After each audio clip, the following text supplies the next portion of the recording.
Thank you, Miracle. Malam hari ini, e-talk show hadir kembali ke hadapan Anda pemirsa. Dan bintang tamu kita pada malam hari ini, kita bicara orang yang sangat fenomenal di dunia sosial media atau sosmed.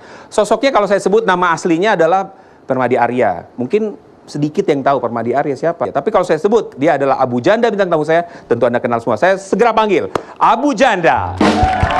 Abang pilih yang mana, perawan atau janda? Perawan memang menawan, janda lebih menggoda.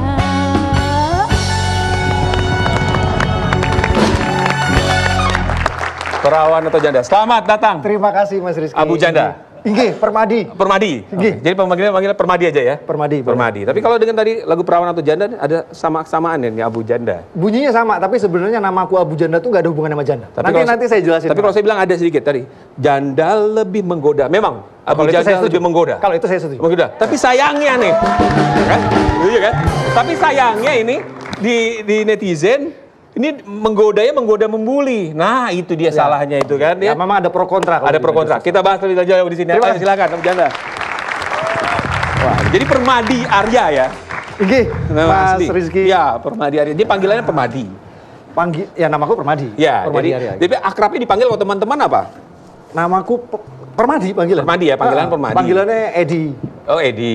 Ya, Teman-teman akrab manggilnya. Tapi lebih terkenal saat ini dengan nama Abu Janda. Abu Janda. Kita bicara soal Abu Janda dulu. Abu Janda kemunculannya pertama kali itu kapan? Sejak mulai Abu Janda gitu. Jadi tahun 2014 itu pertama kali munculnya yang namanya ISIS itu.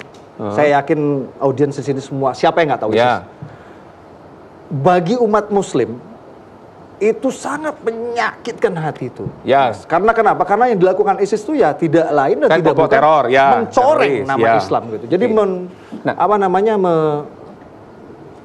mencitrakan seolah-olah Islam itu sesadis itu yang kemudian seperti kenapa muncul Abu Janda itu? Nah, 2014 Desember. Jangan panjang-panjang nih waktu kita. Orang siap. Enggak. Kita 2000 orang tertariknya Abu Jandanya, benar? Abu Janda muncul waktu itu memparodikan. 2014 Desember muncullah seorang teroris ISIS kan konon katanya panglima ISIS asal Indonesia. Nama aslinya Salim Mubarok Atamimi, udah lewat sekarang, orangnya udah mati. Dia bikin video waktu itu Mas Rizky, mengancam TNI, Polri dan kurang lebih pengen bunuh panglima apalah ngomong lah. Di video itu. Ketika semua orang ketakutan, saya muncul bikin video parodi, saya pakai bajunya sama persis kayak dia, cara ngomong sama persis, tapi saya plesetin, saya ledekin. Nama ISIS dia, namanya Abu Jandal, pakai L. Abu Jandal Al Indonesia, asal Indonesia. Saya plesetin, jadi Abu Janda, L-nya saya ilangin. Al Bollywoodi. Kenapa janda dan Bollywood?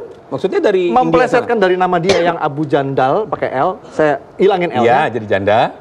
Terus Al Indonesia, saya ganti jadi Al Bollywoodi. Jadi sebenarnya Anda ini mau melawak maksudnya waktu itu, melucu. Saya ini melucu ya kan, dengan ininya saja bahasanya kan jandal jadi janda. Pelajaran saya 2 tahun jadi pegiat media sosial, informasi itu lebih cepat sampai, lebih cepat meresap. Kalau kita sampaikan dengan cara yang humoris ringan. Gitu. Humoris itu sekarang humoris ringan, tapi yang sekarang muncul kalau kita googling, kita cari di media sosial, justru sejak ada diskusi kemarin itu, diskusi di ILC itu, ketika Anda bertemu dengan Felix Yao, kemudian itu akhirnya menjadi pembahasan sampai dengan hari ini. Pembahasan dengan hari ini rame sekali, Abu Janda, Abu Janda, Abu Janda, Abu Janda. Jadi orang lupa bahwa dulu Abu Janda ini adalah muncul dengan parodi. Abu Janda justru sekarang munculnya dengan provokatif, selalu berduel kan. Nah kemudian, karena saya selalu memposisikan diri saya berseberangan dengan yang garis keras, dengan fundamentalis, dengan garis keras, dan ya apapun yang saya lakukan meskipun. Nah, kenapa jadi serius akhirnya gitu? Tadinya mau parodi-parodi soal teroris, kenapa akhirnya serius? Gerakan saya ini, Mas Rizky, gerakan saya ini sudah pernah didefinisikan. Ada beberapa artikel, termasuk Viva News juga waktu itu pernah membahas saya. BBC juga pernah angkat artikel tentang saya. Itu dia tulis, apa yang saya lakukan ini adalah melawan radikalisme lewat humor. Melawan radikalisme lewat parodi. Jadi Mas Rizky nggak bisa ambil potongan secara parsial saya yang dilakukan saya humor nama parodi, tapi ada aspek melawan radikalismenya ini. Dan jadi apapun yang saya lakukan, yang saya lawan itu kubu yang radikal tanda kutip, ya pasti anti sama saya. Kurang lebih kayak gitulah. Oke, harusnya bukan tanda kutip dong. Kalau berantas radikal ya radikal aja yang dibantai kan? Ya bisa dibilang kayak gitu. Iya gitu dong. Kalau radikal tanda kutip artinya tidak radikal. Oke. Nah, kalau misalkan sudah berparodi akhirnya kemudian balik lagi diskusi kemarin, kemudian kok tiba-tiba di Facebook Anda itu Anda mengaku, ya saya kalah gitu. Kenapa Anda mengaku kalah? Kan kalau diskusi tidak ada kalah menang sebenarnya. Jadi waktu itu rupanya suara dari kubu kita itu kalah sama kubu mereka. Jadi opini kalau kita lihat opini yang jumlah, viral itu salah. Tapi akhirnya memang sengaja Anda tulis ya saya kalah gitu kan?